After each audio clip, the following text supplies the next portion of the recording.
ایک ماں اپنے بچے کی تکلیف کو نہیں دیکھ سکتی. ماں کی سچویشن یہ ہے کہ بیٹا روتا ہے تو ماں کی نیند اڑ جاتی ہے, بیٹا تڑپتا ہے تو ماں کی نیند اڑ جاتی ہے, بیٹا دودھ نہیں پیتا تو ماں کی نیند اڑ جاتی ہے. اللہ اکبر. ماں اپنے بچے کو راحت پہنچانے کے لیے ایسے کھانوں سے پرہیز کرتی ہے جس کھانے کے بعد دودھ کے ذریعے بچے کو تکلیف پہنچ جائے. ماں ہے جس کی ممتا کی پوزیشن ایسی ہے کہ بچے کے سر میں درد بھی گوارا نہیں کرتی, بچے کی تکلیف کو گوارا نہیں کرتی. آپ مجھے بتاؤ اے رسول اعظم صلی اللہ علیہ وسلم کے دیوانوں, مجھے ایک ماں کا واقعہ یاد آ رہا ہے. اللہ اکبر. ایک بیٹا جو ماں باپ کا بڑا خیال رکھتا تھا, اچانک اس کا دل کسی لڑکی پر آ گیا اور اس کے بعد ماں باپ کے سامنے اس نے اپنی خواہش کا اظہار کیا. ماں باپ نے اجازت دی, لڑکی سے شادی ہو گئی. بیاہ کے جب لڑکی گھر آتی ہے تو اس کے ماں باپ کی خدمت بھی کرتی ہے اور شوہر کی بھی خدمت کرتی ہے. چند دنوں کے گزر جانے کے بعد جب بیوی نے محسوس کیا کہ میرا شوہر میرے غلام کی حیثیت سے بن چکا ہے, جو میں کہتی ہوں وہی کرتا ہے, تو اپنے شوہر سے کہتی ہے میرے سرتاج ذرا مجھے بتاؤ تم مجھے کتنا چاہتے ہو. اس شخص نے جواب میں کہا میں تمہیں اپنی جان سے زیادہ چاہتا ہوں, بے پناہ چاہتا ہوں. تم کہو وہ چیز تمہارے لیے کرنے کو تیار ہوں, بڑے سے بڑی قربانی دینے کو تیار ہوں. اللہ اکبر. بیوی نے جب یہ سوچا تو پہلا جملہ اپنے شوہر سے یہ کہتی ہے اگر واقعی تم سچی محبت کرتے ہو تو گھر علیحدہ لے لو تاکہ ہم دونوں آرام کی زندگی گزار سکیں. میں یہ نہیں کہتی کہ تم اپنے ماں باپ کی خدمت نہ کرنا, جو کماؤ گے اس میں سے ماں باپ کو بھی پیش کرتے رہنا, ان کی دیکھ بھال بھی کرتے رہنا. اللہ اکبر. شوہر کے ذہن میں بیوی کی محبت کا غلبہ تھا, اس نے بیوی کی بات مان لی, ماں باپ کے سامنے اپنی آرزو کو پیش کیا اور کرنے کے بعد علیحدگی اختیار کر لی. روزانہ صبح ماں سے ملنے آتا, باپ سے ملنے آتا. دن گزرتے گئے, بچے بڑے ہونے شروع ہو گئے تو اب کیفیت یہ ہے کہ کبھی ہفتے میں آ جاتا, کبھی کچھ دنوں کے بعد آ جاتا. یہی حال بڑھتا رہا, ڈسٹینس بڑھتا رہا. ماں باپ اپنی زندگی گزار رہے ہیں, بیٹا بیوی کے ساتھ اپنی زندگی کاٹ رہا ہے. ایک دن ایسا ہوا کہ باہر کی نوکری اسے مل گئی اور پردیس میں ملازمت کے لیے اس کو آفر آئی. وہ اپنے بیوی بچوں کو لے کر کے پردیس چلا گیا, یہاں تک کہ سعودی میں اسے جاب ملا. اور سعودی کی سرزمین پر جب اس نے قدم رکھا, اب کیفیت یہ ہے کہ کبھی فون پر کبھی خطوط کے ذریعے ماں باپ کے حالات کو جاننے کی کوشش کی, اور کبھی پوزیشن ایسی ہوئی کہ یوں ہی چھوڑ دیا. اطلاع آئی تو کیا اور نہ آئی تو کیا, کبھی رقم بھیج دیتا, کبھی لاپرواہی کا شکار ہوتا. اب مہینوں گزرتے گئے, سال گزرتے گئے, یہاں تک کہ اب خبر کے سلسلے میں, اطلاعات کے سلسلے میں ماں باپ کے حوالے سے بے خبری کی زندگی ہونے لگی. کچھ عرصے کے بعد باپ کا انتقال ہو جاتا ہے اور ماں کی زندگی تنہائی میں کٹتی نظر آتی ہے. اللہ اکبر. دیکھتے دیکھتے 14 سال کا طویل عرصہ گزر گیا. 14 سال کے بعد سعودی میں رہنے کی وجہ سے اس کے دل میں خیال پیدا ہوا کہ میں نے ابھی تک حج نہیں کیا ہے, چل کر کے حج کر لوں. اللہ اکبر. بیوی کو لے کر حج کے لیے روانہ ہوا, لیکن کیفیت یہ ہے کہ جیسے ہی عرفات کے میدان میں پہنچتا ہے, ساری دنیا کی آنکھ میں آنسو موجود ہیں.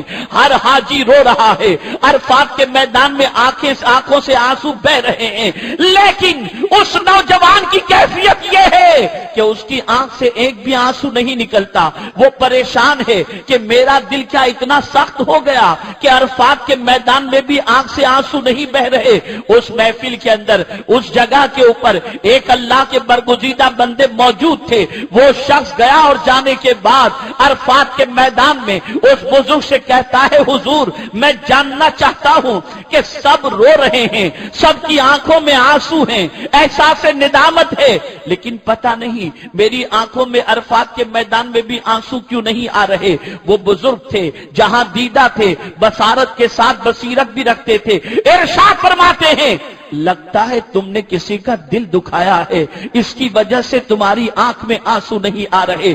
بس تڑپ گیا کہا ہاں میں نے ایک کا حق نہیں دو کا حق مارا ہے، میں اپنی ماں سے بے خبر ہوں، اپنے باپ کے بارے میں بے خبر رہا، میں نے یہ حق مارا ہے، اس کی وجہ سے شاید میرا دل سخت ہو گیا۔ اب وہ بزرگ فرماتے ہیں اگر تو چاہتا ہے کہ تیرا دل موم ہو جائے، اللہ تجھے معاف فرما دے، تو پہلی فرصت میں جا کر کے ماں کے قدموں سے لپٹ جا، اسے راضی رکھنے کی کوشش کر۔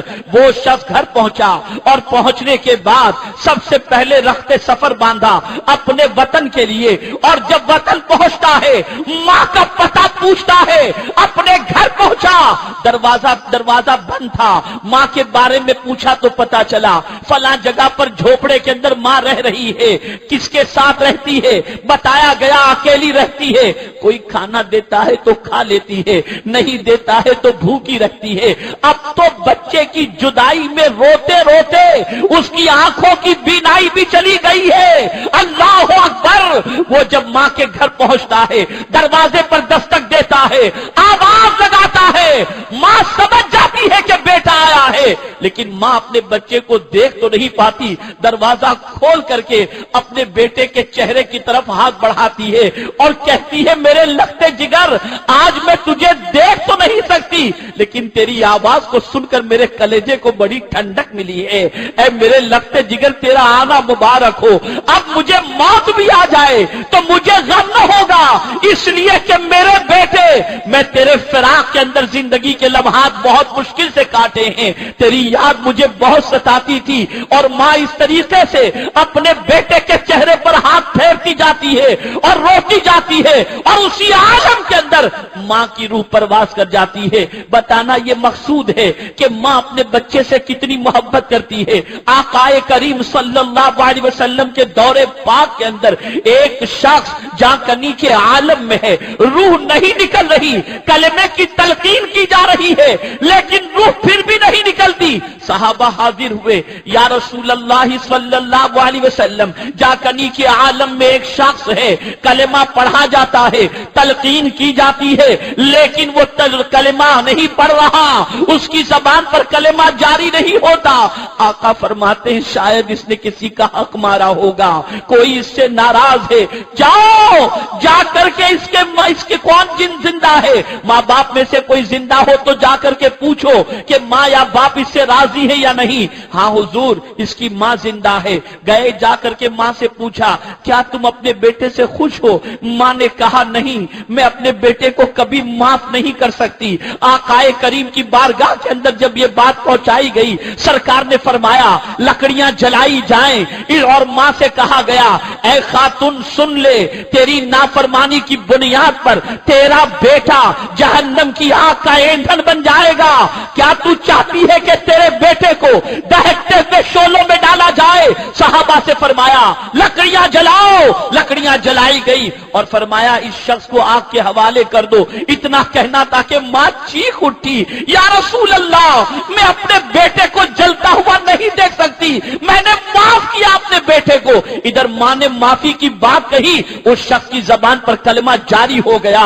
آپ اندازہ لگاؤ، یہ ہے ماں کی محبت، یہ ہے باپ کی محبت۔ آپ اندازہ لگائیں، ایک ماں اپنے بیٹے سے بے پناہ محبت کرتی ہے، ایک باپ اپنے بچے سے بے پناہ محبت کرتا ہے۔ ماں اپنے بیٹے کی تکلیف نہیں دیکھ سکتی، باپ اپنے بچے کی تکلیف نہیں دیکھ سکتا، لیکن میں قرآن کا مطالعہ کرتا ہوں تو عقل دنگ رہ جاتی ہے کہ جس ذات کے بارے میں قرآن کہہ رہا ہے کہ امت کا مشقت میں پڑنا سب سے گرا ہے، جس کے اوپر سب سے گرا ہے، وہ کون ہے؟ وہ مکین گنبد خضرا ہیں۔ ایک ماں جتنا اپنے بچے کی تکلیف سے بے چین نہیں ہوتی، اس سے کئی گنا زیادہ حضور اپنی امت کی تکلیف سے بے چین ہو جایا کرتے ہیں، اپنی امت کو پریشان دیکھ کر بے چین ہو جایا کرتے ہیں، اپنی امت کو غم میں دیکھ کر بے چین ہو جایا کرتے ہیں۔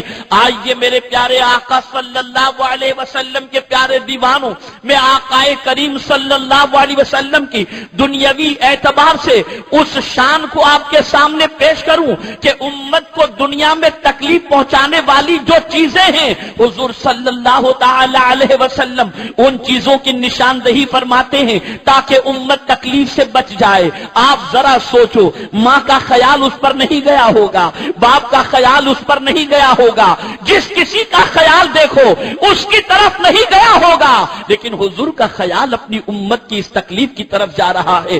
حضور صلی اللہ علیہ وسلم فرماتے